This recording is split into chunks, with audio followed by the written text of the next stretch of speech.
Hey, good Wednesday morning, everybody. Meteorologist Brad Panovich here. We've got the threat for some isolated severe storms today. Kind of a weird setup. There is a little bit of wind shear. There's going to be heating of the day, but there's not a lot of storms out there. So while the chance of storms overall is pretty low, 30-40%, a couple of the storms that do develop and manage to get going today are going to have potential to produce some damaging winds. I'm going to start with the satellite image here. And you can see this morning we've got some clouds and a few showers trying to make it into the region already this morning. The clouds and showers actually helping to stabilize things. These are leftover showers from yesterday, which are sliding through the area that we're over in Tennessee. So this initially is going to keep what we call the instability or the thunderstorm fuel down. So without the sunshine, this is not going to cause things to really go gangbusters anytime soon. But when I look at the water vapor loop, you can see this upper level piece of energy. It's this yellow area sliding in through Kentucky and Tennessee. And what this is some cooler air aloft and some drier air in the mid levels. And also this creates a little spin in the atmosphere. So this increases what we call wind shear. So we've got the wind parameters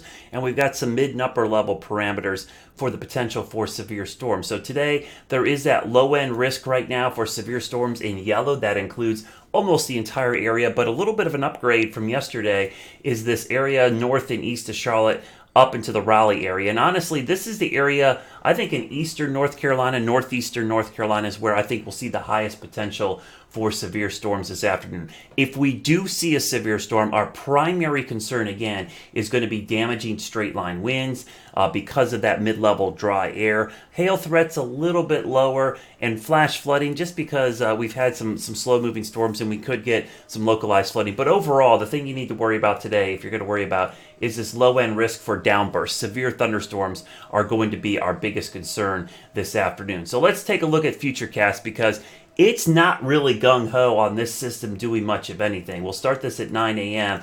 and we'll go into the afternoon hours. In fact, Futurecast didn't pick up the morning clouds and showers very well. This is going to be stopping at about 3 o'clock this afternoon. You see the trough coming out of the mountains, and that's what we call Lee trough. These sometimes form in the summer and kind of serves as an area for thunderstorms to develop. So you can see how isolated in nature these storms are, but look how prevalent they are to our east. And remember, I'm going to turn on our severe weather outlook here in a second, and you can kind of see where that severe weather parameter sets up. Notice where the heavier storms are.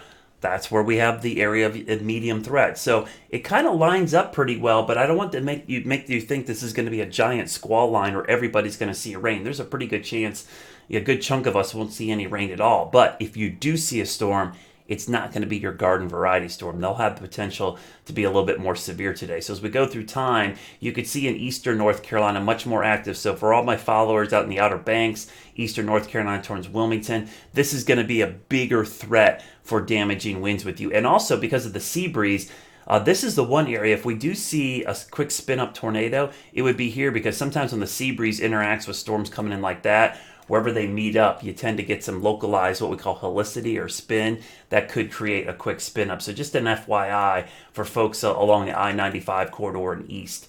And as we go into the evening hours, this is 5 o'clock, 6 o'clock.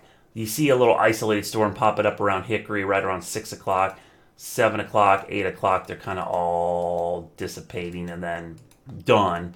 This is about 2 a.m. with some leftover showers. So you can see I'll keep an eye on the short range guidance, but it's not really gung-ho with a whole lot of storms. The only thing that has me concerned is that there is a lot of a mid-level energy and a little bit of shear for summertime. It's pretty impressive. And if anytime you get that with some summertime heating, you always get concerned about the potential. So those are the areas we're watching right now from basically Statesville to Charlotte east. So I-77 corridor east. And again, the primary concern is going to be damaging straight line winds this afternoon. Of course, I'll post updates whenever they come in and give you updates. But right now, just know that there are going to be some isolated storms today. Not everybody's going to see them, but the ones that develop, remember, have the potential to be strong.